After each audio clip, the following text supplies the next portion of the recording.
On today's show, Brexit could cause car prices to soar in the UK.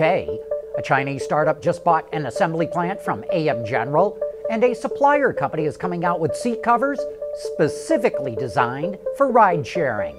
All that and more coming right up on Autoline Daily.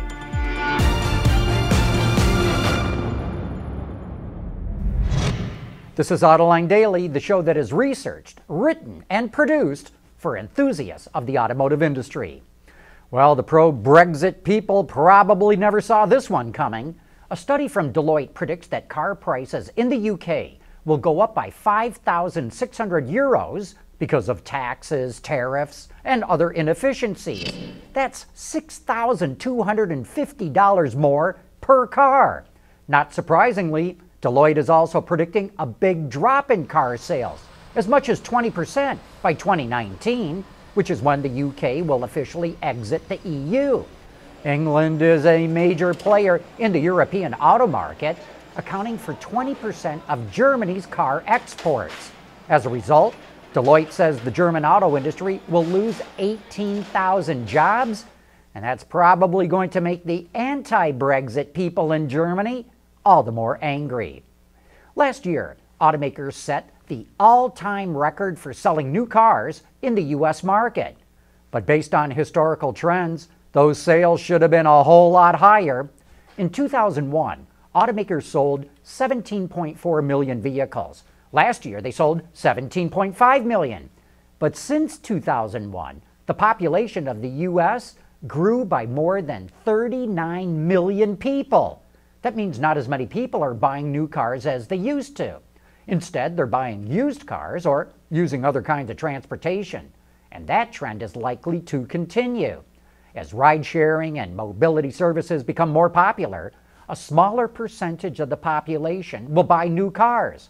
And that means we may never see car sales go above the levels that they hit in 2016. Hey, an electric garbage truck? Sure, why not? And that's coming up next. Autoline Daily is brought to you by Bridgestone Tires, your journey, our passion. Dow Automotive Systems, advanced materials that deliver better results. And by Lear, a global leader in automotive seating and electrical systems. We've been reporting on all kinds of electric cars and even electric semi-trucks, so it shouldn't come as any surprise that the next step is an electric garbage truck. Chicago is working with a company from the Bay Area called Automotive, which created an all-electric garbage truck. Of course, they don't call it a garbage truck. They call it an electric refuse vehicle, or ERV. It has a 60-mile range, a payload capacity of 9 tons, and 1,000 pounds per cubic yard of compaction, which means it's got plenty of power to run its hydraulic system. It can be charged in 8 hours using Motive's Level 3 charger, and Chicago plans to add 20 ERVs to its fleet of 600 trucks. Speaking of electrics, a Chinese-backed company that's based in Silicon Valley and is called SF Motors just bought an assembly plant from AM General. That's the plant in Indiana that was making the R-Class for Mercedes-Benz and exporting them to China, a contract that expires in a few months. SF Motors is going to use the plant to make electric cars, which will be part of a mobility brand that it plans to launch in the San Francisco area.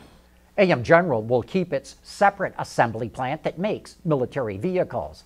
And by the way, SF Motors is owned by the Chongqing Sokon Industry Group, which makes engines and automotive components in China. Most cars are used by one person, and they're parked for around 23 hours a day. But with ride-sharing, that all changes. Ride-sharing cars can be used by anywhere from 10 to 20 people a day. That means heavy wear and tear, especially with the seats. So the seat manufacturer, Adient, decided to design removable seat covers. They can be unzipped and removed to wash, all without damaging the foam. And it offers a coating that makes the seats liquid repellent and stain resistant. Adient says their seat covers can also be a fashion statement. There will be several different colors and designs for customers to choose from, making ride-sharing cleaner and more personal. Back in 2008 and 2009, the U.S. auto industry collapsed, and the state of Michigan collapsed along with it. Today, things look a whole lot better, and we'll tell you why right after this. For the people at Dow, racing is a sport and a science. We enjoy one and learn from the other. But like most competitive people, we like winning at both.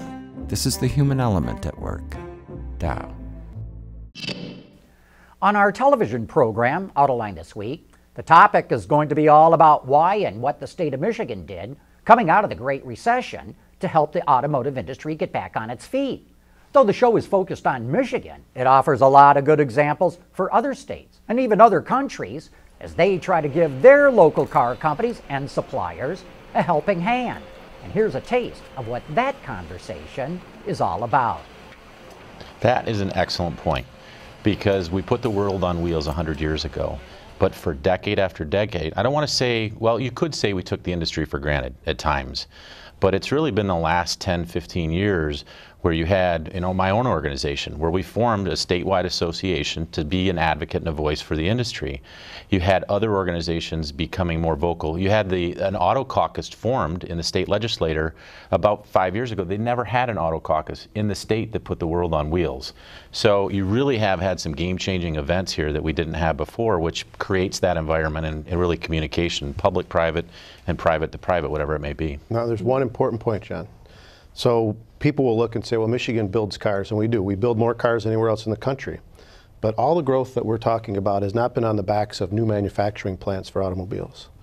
It's been on the backs of diversifying ourselves into the future of the automotive industry. How so? Elaborate on that. So listen, and just in my county, in Oakland County, but it applies statewide, the state has brought in more than 500,000 new jobs in the last five or 6 years. And in my county alone, the great majority of those jobs, 130 or 40,000 of those statewide jobs in my county, have been in a knowledge-based economy.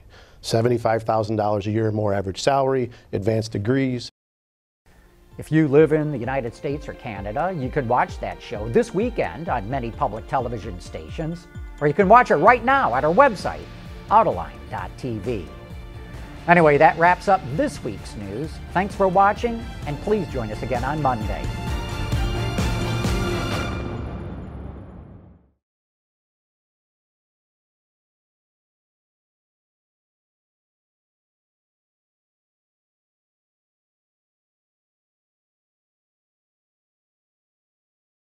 Ward's is the industry leader for news, data, and analysis. That's why companies across the globe subscribe to our premium service, maybe even your own.